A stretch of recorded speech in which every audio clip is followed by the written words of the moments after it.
A Chave do Reino Interior, de Robert A. Johnson, parte 3 do livro Imaginação Ativa, segunda etapa, o diálogo.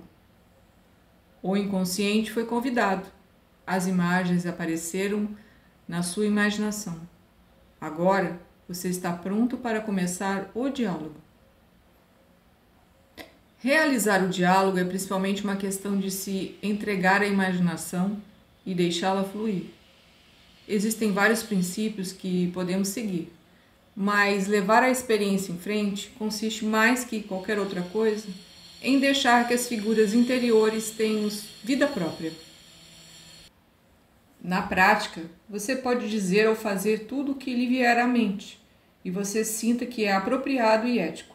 Se uma figura surge na imaginação e de início parece não querer falar nada, você pode puxar a conversa perguntando: quem é ele ou ela?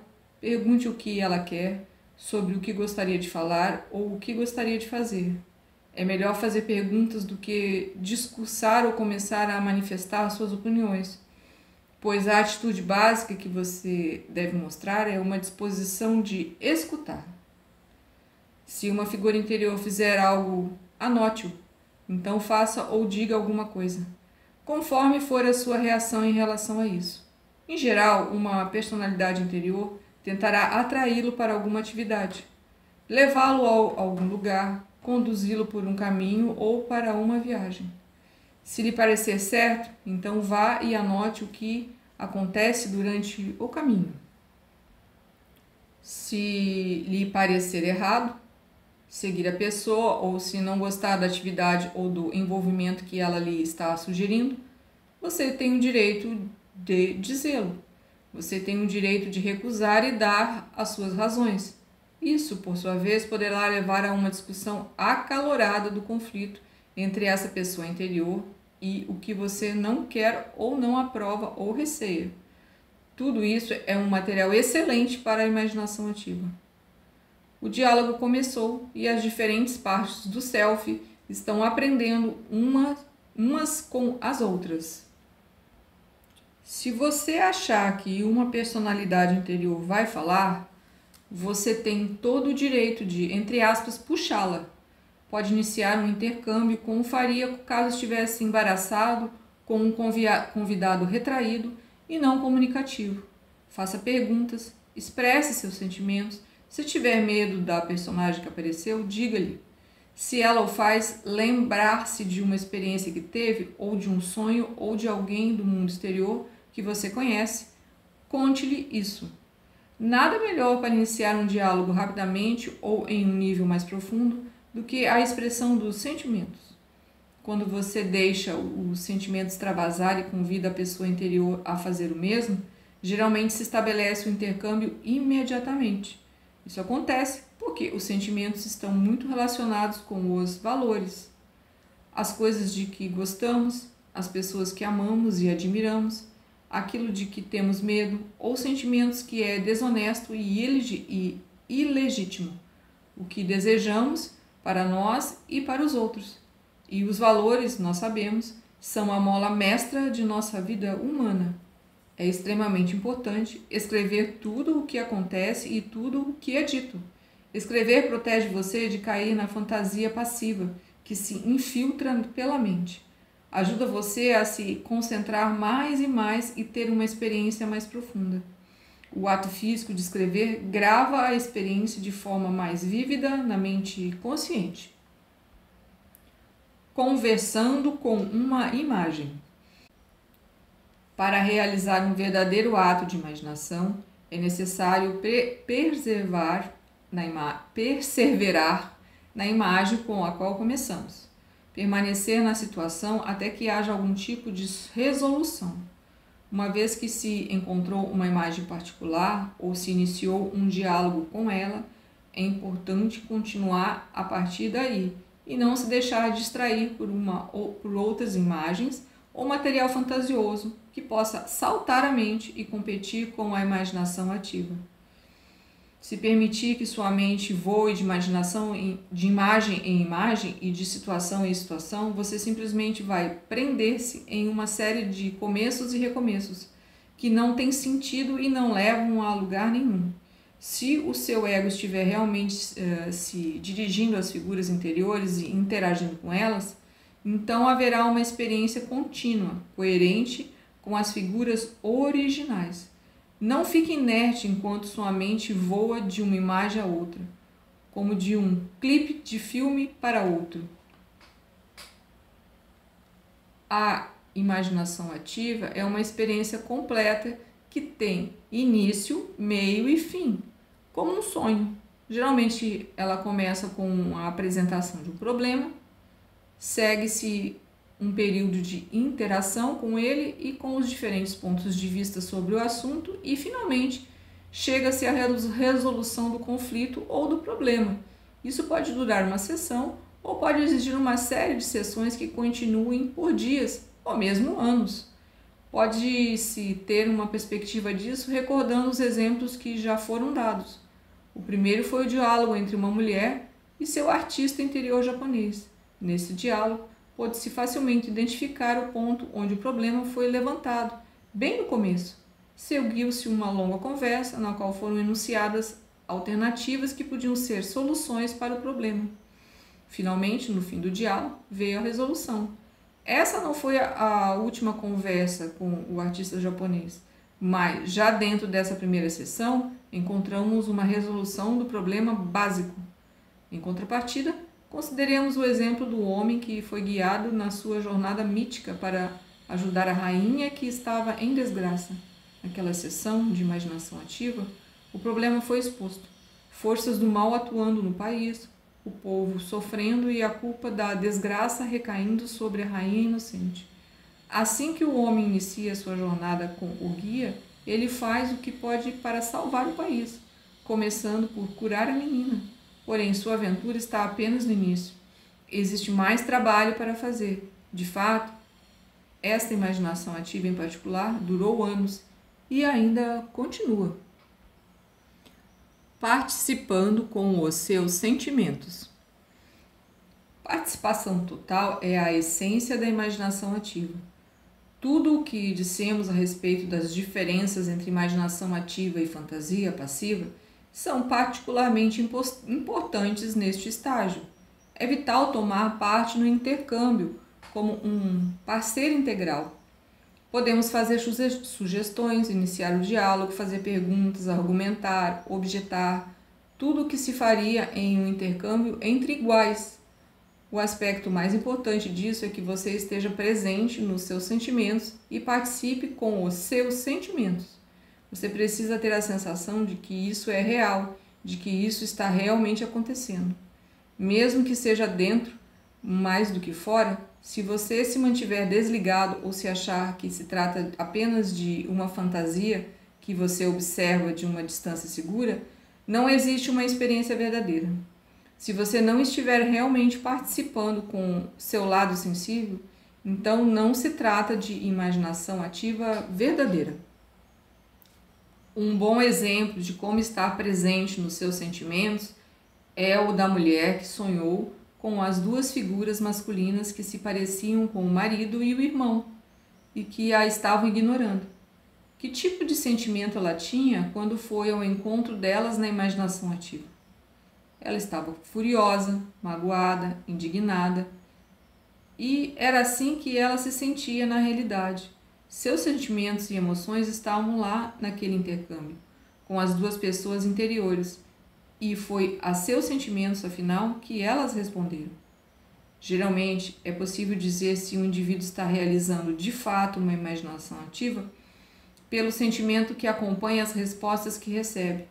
Se a reação normal para a situação da imaginação é de raiva, medo ou intensa alegria e nenhum desses sentimentos está presente, então sei que a pessoa está desligada do processo, apenas observando a distância, sem realmente dele participar, sem levá-lo a sério. Devemos participar integralmente. Existe, no entanto, uma linha que não pode ser ultrapassada. não devemos nos desviar da zona de participação e entrar na zona de controle. Na imaginação ativa, não podemos exercer controle sobre as pessoas interiores ou sobre o que está acontecendo. Temos de deixar a imaginação fluir para onde quiser, deixar a experiência prosseguir sem pré-determinar o que vai acontecer, o que vai ser dito, o que vai ser feito. Algumas vezes é difícil perceber a diferença entre participação total e tentativa de controlar. Você pode fazer uma boa analogia a partir de seus diálogos com pessoas externas. Quando você está conversando com alguém, a cortesia e o respeito levam-no a dar-lhe um tempo igual. Não tentamos dominar a conversa, não afogamos a outra pessoa sob uma enxurrada de opiniões, tirando-lhes a chance de expressar o seu ponto de vista. As mesmas regras de cortesia, de contenção e de respeito aplicam-se quando dialogamos com os cidadãos do mundo interior. Algumas vezes, o que a figura interior diz pode soar estúpido, primitivo ou ilógico. Outras vezes, ela vem com tudo contra você, a ponto de deixá-lo zangado. Ainda assim, você deve permitir que ela fale. Procure, neste instante, se soltar um pouco. Pare de tentar fazer com que as pessoas interiores pareçam inteligentes ou sensíveis de acordo com os padrões do seu ego e deixe-as ser o que são ou quem são. Afrouxar o controle, soltar-se, significa abandonar as prevenções acerca do que deveria acontecer, do que devia ser dito, que mensagem ou significado deveria resultar de tudo isso. Na verdade, você não deve pensar absolutamente sobre significado nessa etapa, porque isso levaria à tentativa de dirigir a experiência para tirar dela a, entre aspas, mensagem certa. Precisamos nos abster de impor as expectativas do ego sobre o processo. Precisamos abandonar a mentalidade do deve ser e, ao contrário, deixar fluir o que é, os sentimentos, os conflitos e as personalidades que realmente vivem em nós abaixo da superfície. Aprendendo a ouvir. A imaginação ativa é, mais do que tudo, um processo de se ouvir. Nem todo diálogo ou interação com suas pessoas interiores será feita através de palavras. Há sessões de imaginação ativa em que a experiência inteira se processa através de ações, do ver e do fazer. É ainda um diálogo, mas um diálogo sem palavras. Com mais frequência, entretanto, haverá diálogo falado. Em ambos os casos, devemos aprender a ouvir. De um modo geral, na imaginação, temos vivenciado essas partes interiores, que nos aparecem como imagens, apenas como inimigos, como portadores de uma resistência indolente, como neurose, vícios inúteis, imaturidade. É assim que o ego os vê. Porém, agora, se vamos estabelecer um intercâmbio em vez de guerra habitual que temos travado durante toda a vida, precisamos começar a ouvir. Após tantos anos ignorando essas partes de nós mesmos, vendo-as como características inferiores de nossa personalidade, descobrimos que elas têm coisas bastante desagradáveis para nos dizer, quando finalmente as escutamos. Não é nenhuma surpresa que alguma pessoa interior venha me dizer que tirano tenho sido estes anos todos, como tenho feito meu inconsciente engolir as atitudes do meu ego. Precisamos estar dispostos a dizer: quem é você? Que tem a me dizer? Vou ouvi-lo. Pode tomar a palavra por uma hora inteira. Se quiser, pode usar a linguagem que quiser. Estou aqui para ouvir. Isso requer uma formidável reformulação de atitude para a maioria de nós. Se existe em você algo que você percebe como uma fraqueza, um defeito, um terrível obstáculo a uma vida produtiva, apesar disso você não pode abordar essa parte sua como o, entre aspas, vilão. No instante da imaginação ativa, deve tentar ouvir esse ser, entre aspas, inferior, como se ele ou ela fosse a voz da sabedoria. Se nossas depressões ou fraquezas nos vêm em forma personificada, devemos honrar essas características como partes do ser total. É terrível e assustador tomar aquele seu sentimento de inferioridade, de culpa ou de remorso, colocar essa parte sua no banco das testemunhas e dizer: você tem todos os privilégios. Você é aquele que dá testemunho do que eu não conheço nem compreendo. Você pode dizer o que quiser, por quanto tempo quiser. Você será respeitado e aceito, e o que disser será registrado. No entanto, é daí que surge o verdadeiro poder da imaginação ativa. Aprendemos a ouvir aqueles a quem mantínhamos calados. Aprendemos a honrar aqueles a quem desonrávamos, aprendendo a replicar. Quando tivermos aprendido a ouvir, deveremos também aprender a responder, acrescentando nossa própria informação, nossos valores e pontos de vista. Logo que se começa a aprender a aceitar a voz do inconsciente e levá-la a sério, muitas vezes existe uma tendência de exagerar e decidir que, entre aspas, esse ego não sabe nada, fecha aspas. Existe também uma tendência a considerar tudo que as figuras interiores dizem como se viessem de uma autoridade suprema. Isso seria tão bobo e unilateral quanto a anterior atitude egocêntrica. Assim como o ego precisa equilibrar seus pontos de vista indo ao encontro do inconsciente, também o inconsciente precisa ser equilibrado pelas atitudes da mente consciente. Lembre-se da observação de Jung. Ele disse que o relacionamento do ego com o imenso inconsciente é como uma rolinha de cortiça flutuando no oceano. Sentimos-nos assim com frequência, sentimos-nos como uma rolha de cortiça lançada no oceano da vida, completamente à mercê das ondas e tempestades que nos levam para lá e para cá, como se tivéssemos muito pouco controle ou poder sobre qualquer coisa. Jung continuou sua analogia com algo surpreendente. A rolha de cortiça, no entanto, pode fazer face ao oceano, porque tem o poder da consciência. Apesar de pequeno, o ego tem esse poder peculiar de percepção, a que chamamos consciência, e esse poder especial, concentrado, lhe confere uma posição que é tão necessária, tão forte e tão valiosa quanto a aparente infinita riqueza do inconsciente. A rolinha de cortiça pode replicar ao oceano com um ponto de vista que tem algo a acrescentar e sem o qual a evolução da consciência não pode processar-se. O ego pode argumentar, e é isso que faz do diálogo um intercâmbio interpares. A capacidade do ego para a consciência lhe dá o poder, o direito e até o dever de travar um combate com o vasto inconsciente em termos de igualdade e daí fazer surgir uma síntese de valores. Não manipular. Uma das leis mais importantes dessa segunda etapa da imaginação ativa é que você nunca trabalhe com um roteiro pré-estabelecido. Você não sabe o que vai ocorrer, até que aconteça. Podemos saber como nos sentimos com relação a alguma coisa ou o que temos a dizer à pessoa interior. Podemos saber por quem procuramos quando nos dirigimos à imaginação, mas não sabemos o que a pessoa vai dizer, até que ela o diga. Não sabemos o que esses habitantes interiores vão fazer, até que o façam.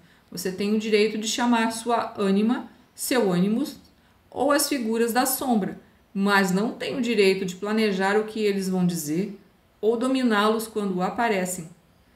No mínimo, a imaginação ativa é um processo de surpresas, um processo que se entrega ao inesperado. Não fazemos planos nem roteiros, simplesmente começamos e então deixamos que venha o que vier, o que quer que aflore espontaneamente do inconsciente. Sem manipulação, sem controle e sem regras, é a matéria-prima da imaginação ativa.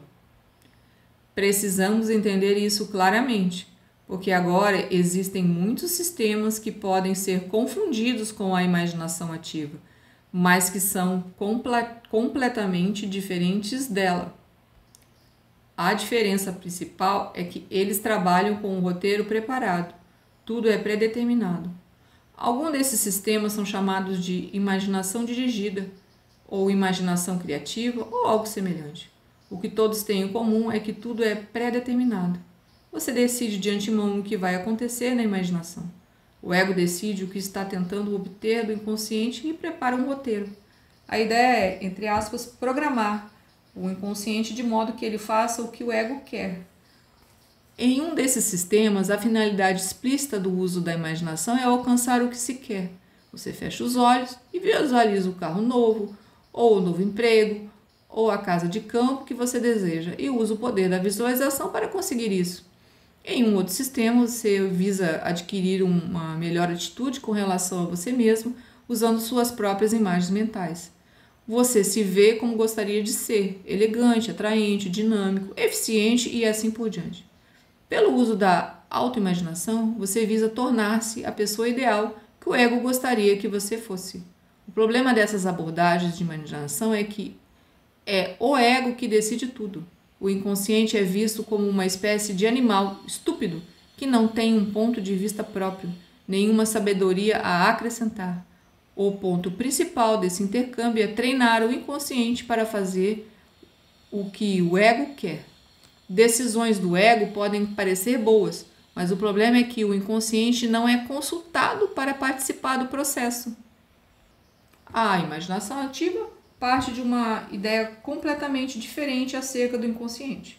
Afirmamos que o inconsciente tem sua própria sabedoria, seus próprios pontos de vista, que são geralmente tão equilibrados e realistas quanto os da mente consciente. A finalidade da imaginação ativa não é, entre aspas, programar o inconsciente, mas ouvir o inconsciente.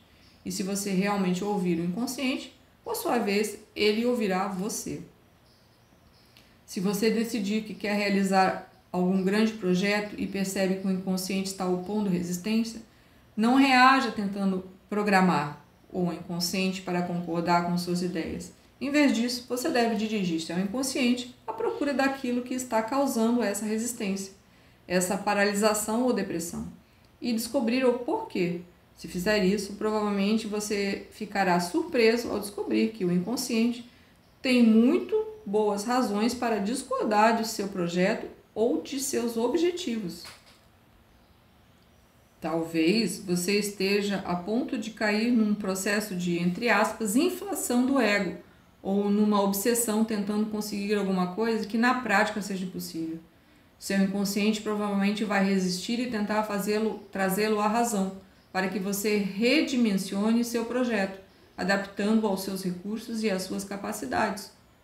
Ou talvez seus planos signifiquem prejudicar constantemente a vida de sua família, seu casamento, seus relacionamentos ou amizades. O inconsciente pode responder-lhes com sintomas físicos, com um sentimento de depressão ou de apatia para evitar que você entre num processo que poderia destruir algo vital na sua vida. A imaginação ativa parte do princípio de que você deve respeitar o inconsciente e entender que ele tem algo valioso a acrescentar. Portanto, o que deve resistir é esse diálogo entre duas inteligências capazes duas inteligências capazes que se respeitam uma a outra. Não deve acontecer de um tentar, entre aspas, programar o outro. É por isso que na imaginação ativa não existe roteiro. Você não coloca palavras na boca de quem encontra. Não decide de antemão qual é o ponto de chegada. Você não estabelece uma finalidade e a partir daí tenta manipular o inconsciente para atingi-la. Historicamente, existem alguns usos legítimos e bons que foram feitos da imaginação dirigida. Temos um exemplo nos exercícios espirituais de Santo Inácio de Loyola. Trata-se de uma série de meditações sobre a vida de Cristo, usando uma visualização dirigida, pré-estabelecida para cada dia. Jung proferiu uma série de palestras anos atrás na Suíça, nas quais usou os exercícios espirituais para mostrar as diferenças entre imaginação ativa e a imaginação dirigida, em seu mais elevado aspecto. Nesse tipo de imaginação dirigida, você vai, por exemplo, para a via dolorosa, é o do dia da crucificação, e você está lá presente na sua imaginação. Você sente o cheiro do pó, do suor e do sangue. Você ouve a zombaria da multidão. Vê a coroa de espinhos, a cruz, o sangue se derramando. Você sente as pedras que magoam seus pés, o sol batendo em você, enquanto acompanha a multidão na direção do Gólgota. Dessa forma, para os que adotaram as meditações de Loyola, os eventos da vida de Cristo foram sentidos de forma tão vívida, através do cheiro, do sentimento, do toque, da dor, que se tornaram uma experiência real e imediata. Essa espécie de imaginação dirigida é boa se verdadeiramente serve aos seus propósitos religiosos. Ela foi ajustada principalmente para a mentalidade medieval, mas muito dessa mentalidade ainda vive em nós e podemos usá-la para um nobre propósito. Entretanto, Jung diz que seria melhor para nós praticarmos a imaginação ativa, caminhando pela nossa própria via dolorosa, para descobrir o que está lá dentro de nosso próprio ser individual. Isso não deveria ser pré-determinado por ninguém, nem por coisa alguma, a não ser a realidade do que vive dentro de nós. Não deveria ser prescrita pela autoridade ou pela tradição. Você pode encontrar-se caminhando sobre as pedras de uma antiga estrada, como fez Loyola, ou se encontrar andando pelo convés de um iate, se é para lá que seu caminho interior o conduz. De uma coisa pode ficar certo: no final, todo o caminho é uma via dolorosa, pois nos leva às questões e aos conflitos pelos quais devemos passar, algumas vezes dolorosamente e com espírito heróico, algumas vezes com sacrifício, para que possamos nos iniciar no reino da consciência. Se você tiver uma mentalidade moderna, deve encontrar seu próprio caminho. Siga seu próprio caminho, que pode ser tanto aterrador como divertido. Ninguém mais pode indicar-lhe o caminho, porque não existe mais um caminho pré-estabelecido, mas apenas um caminho, o seu caminho, que é tão válido quanto qualquer outro, desde que você o viva honestamente. Grande parte da solidão artificial de sua vida vai evaporar-se, se você perceber que seu caminho é simplesmente um caminho dentre muitos, ainda que único e distinto de todos os outros, um caminho gerado de sua própria natureza, um caminho que é inato, não fabricado e que espera ser descoberto. Para muitos de nós, esse caminho é solitário, pois, no final das contas, precisamos trilhá-lo a sós. Ninguém mais nos pode dizer que direção final ele deve tomar, e ninguém mais pode percorrê-lo para nós. Se você vai trilhar esse caminho, a imaginação ativa é seu atalho oportuno. Muito obrigada por você estar aqui. Se gostou, deixa seu like, se inscreva no canal e compartilhe com quem você acha que vai gostar. A gente se encontra na terceira etapa, os valores. Um grande abraço, até mais!